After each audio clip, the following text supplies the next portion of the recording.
Adolf Hitler, the name synonymous with the darkest chapter of the 20th century. A figure whose actions plunged the world into war and orchestrated unimaginable atrocities. Yet, beneath this monstrous persona lay a different ambition, one often forgotten in the annals of history. Before the rise of the Third Reich, before the horrors of the Holocaust, Adolf Hitler aspired to be an artist. During his formative years in Vienna, from 1908 to 1913, a young Hitler harbored dreams of a life dedicated to painting. He diligently produced hundreds of artworks, primarily watercolors and sketches. His subjects often centered around the architectural grandeur of Vienna, its imposing buildings and historical monuments. He meticulously rendered these structures, seeking to capture their essence and convey their power. Imagine him, brush in hand, painstakingly trying to transfer the image in his mind onto the canvas. This was his world, a world of artistic striving, a world far removed from the political machinations that would later consume him. Hitler's motivation was not purely artistic. Necessity also played a crucial role. He hoped to sell his paintings and postcards reproduced with his artwork as a means of supporting himself in the bustling city of Vienna. He walked the streets, portfolio in hand, trying to peddle his creations to frame shops and art dealers. But success proved elusive. The art market was competitive, and Hitler's work, while technically competent, lacked the originality and spark that would captivate buyers. His paintings, often depicting postcard-perfect scenes, were viewed as conventional and derivative, lacking a distinctive artistic voice. Rejection became a constant companion, further fueling his frustrations and shaping the resentment that would fester within him. Despite the lack of contemporary recognition, Hitler's paintings would later gain a notoriety born not of artistic merit, but of the infamy of their creator. Following the Second World War, as the world grappled with the horrors of the Nazi regime, some of his artwork surfaced, becoming macabre relics of a dark past. These paintings, once dismissed as unremarkable, now held a morbid fascination. At auctions, they fetched tens of thousands of dollars, their value driven not by aesthetic appreciation, but by the historical weight they carried.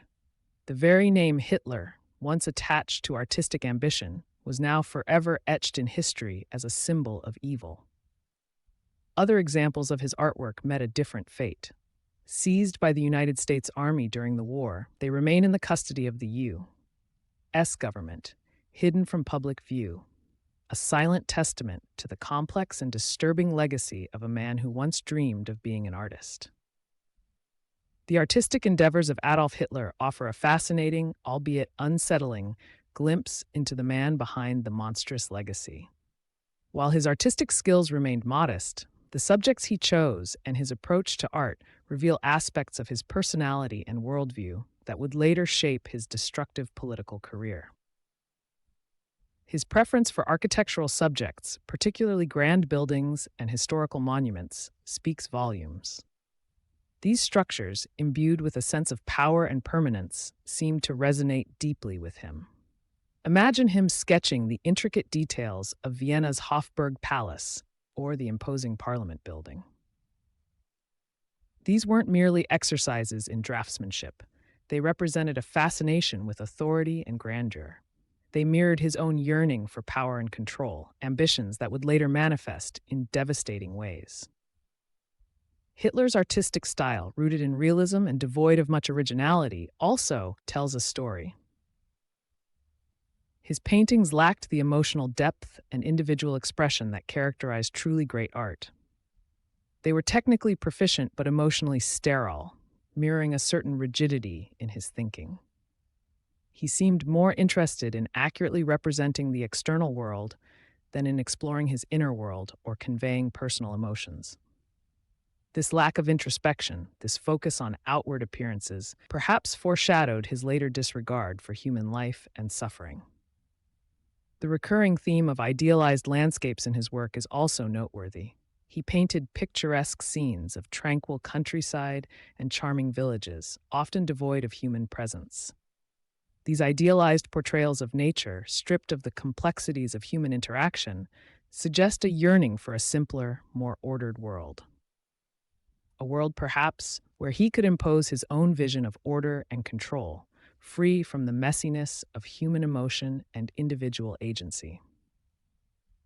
The fact that Hitler failed to achieve commercial success as an artist is also significant. The repeated rejections he faced fueled a sense of resentment and a belief that he was unjustly overlooked. This feeling of being underestimated and unappreciated likely contributed to his later insatiable thirst for power and recognition. The art world's dismissal of his talent, in his mind, became another injustice to be rectified through his political ambitions. Looking at Hitler's paintings today, we see more than just mediocre artwork. We see a window into the mind of a man on the cusp of infamy. We see hints of the megalomania, the rigidity, and the yearning for control that would ultimately lead him down a path of destruction, forever staining the pages of history. His artistic pursuits, though ultimately unsuccessful, offer a chilling prologue to the horrors that would follow. They remind us that even the most monstrous figures have a human history, a complex tapestry of experiences and aspirations that, however flawed, contribute to their becoming. The story of Hitler's paintings takes on an even more complex dimension in the aftermath of World War II.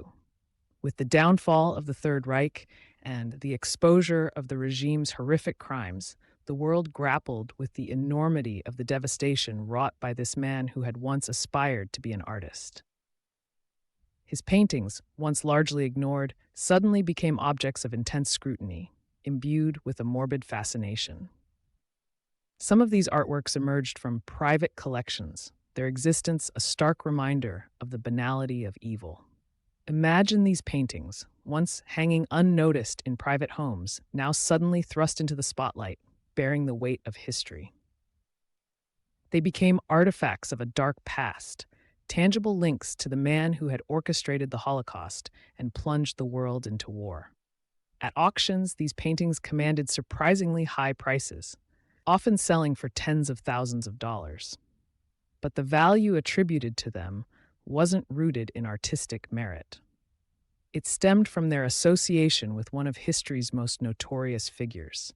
They became morbid collectibles, sought after by those fascinated by the macabre allure of the Third Reich. The very act of buying and selling these paintings sparked controversy, raising ethical questions about profiting from the legacy of a dictator. Was it a legitimate form of historical preservation, or a ghoulish fascination with evil? The debate continues to this day. A significant portion of Hitler's artwork met a different fate. Confiscated by the United States Army during the war, they remain under the control of the U.S. government. Stored away from public view, they exist in a kind of historical limbo. These paintings, witnesses to a chapter in Hitler's life that he himself tried to erase, represent a complex challenge for historians and curators. Do they deserve to be seen? What purpose would displaying them serve? Would it be educational, offering insights into the development of a tyrannical mind, or would it risk glorifying a figure who should be universally condemned? The debate surrounding the public display of Hitler's art highlights the complicated relationship between art and history. Can we separate the art from the artist? Can we look at these paintings objectively as historical artifacts without being overwhelmed by the shadow of the Holocaust? These are questions with no easy answers. The paintings of Adolf Hitler, regardless of their artistic merit, remain a powerful and disturbing reminder of the human capacity for both creativity and destruction. They stand as a testament to the complexities of history and the enduring challenge of understanding the motivations and influences that shape the lives of individuals who change the course of the world, for better or for worse. They serve as a chilling reminder that even the most horrific figures have a past, a history that, however disturbing, must be confronted if we are to learn from the mistakes of the past.